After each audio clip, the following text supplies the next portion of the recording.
അസ്സലാമു അലൈക്കും വറഹ്മത്തുള്ളാഹി വബറകാതുഹു. ഹദീസ് ക്ലാസ് 1384.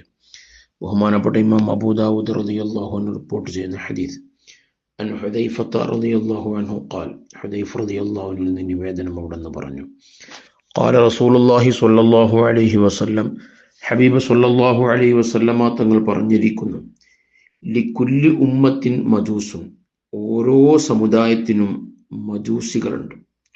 വ മജൂസു ഹാദിഹിൽ ഉമ്മ, ഈ ഉമ്മത്തിലെ മജൂസികൾ, അല്ലദീന, ഒരു വിഭാഗമാണ്, യഖൂലുന, അവർ പറയും, ലാ ഖദർ, ഖദറില്ല, ഖദറിനെ നിഷേധിക്കുന്നവരാണ്.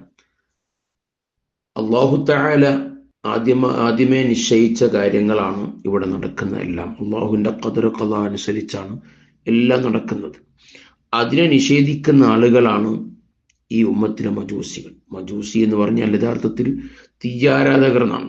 ഇവിടെ മജൂസി കൊണ്ട് ഉദ്ദേശിക്കുന്നത് നമ്മുടെ ദീനിന്റെ വിശ്വാസ കാര്യങ്ങളിൽ നിന്ന് വ്യതിചലിച്ച ആളുകൾ, യഥാർത്ഥ റൂട്ട് തെറ്റിയ ആളുകൾ, അവര് ഖദർ ഖദാനെ നിഷേധിക്കുന്നവരാണ്. അത്തരം ആളുകൾ, മൻ മാത്ത മിൻഹും, അവരിൽ ആരെങ്കിലും മരണപ്പെട്ടു കഴിഞ്ഞാൽ, ഫലാ തശ്ഹദു ജനാസത്തഹു, അവരുടെ ജനാസക്ക് നിങ്ങൾ ഹാജറാകരുത്, മയ്യിത്ത് സംസ്കരണത്തിൽ നിങ്ങൾ പങ്കെടുക്കരുത്. വമൻ മരിദ മിൻഹും, അത്തരം ആളുകൾ ആരെങ്കിലും രോഗിയായാൽ, ഫലാ തഊദുഹും, അവരെ നിങ്ങൾ സന്ദർശിക്കരുത്.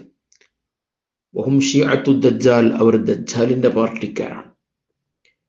വഹഖുൻ അലല്ലാഹ് അൻ യുൽഹിഖഹും ബിദ്ദജ്ജാൽ, അള്ളാഹു ഏറ്റെടുത്ത കാര്യമാണ് അവരെ ദജ്ജാലിനോട് ചേർക്കുക എന്നുള്ളത്. അപ്പൊ അത്തരം ബിദ്അത്തിന്റെ ആശയമുള്ള ആളുകൾ, യഥാർത്ഥ വിശ്വാസത്തിൽ നിന്നും വ്യതിചലിച്ച ആളുകൾ, അത്തരം ആളുകൾ ഈ സമുദായത്തിലെ മജൂസികളാണെന്നും അവരുടെ ജനാസയിൽ നിങ്ങൾ, അവരുടെ ജനാസ സംസ്കരണത്തിൽ പങ്കെടുക്കരുതെന്നും അവർ രോഗികളായാൽ നിങ്ങൾ സന്ദർശിക്കരുത് എന്നുമാണ് ഹബീബ് സല്ലല്ലാഹു അലൈഹി വസല്ലം ഹദീസിലൂടെ നമുക്ക് നൽകുന്ന പാഠം.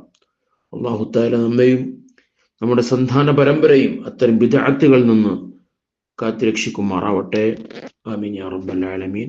വസല്ലല്ലാഹു അലാ സയ്യിദിനാ മുഹമ്മദിൻ വഅലാ ആലിഹി വസഹ്ബിഹി വസല്ലം.